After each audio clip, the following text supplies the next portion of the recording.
Zeket деген söz Arap dilinde bu zakka yuzakki деген söz тазалау деген söz.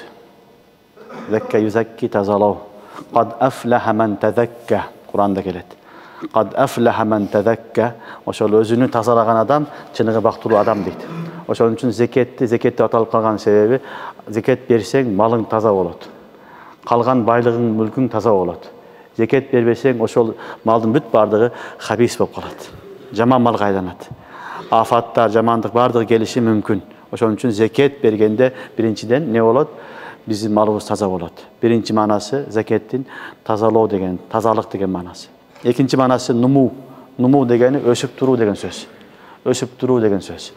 Зекет бергенде адам баласыга Аллах субханаху ва таала зекет берген себептүү малына береке берет. Малы өсөт, малы көбөйөт.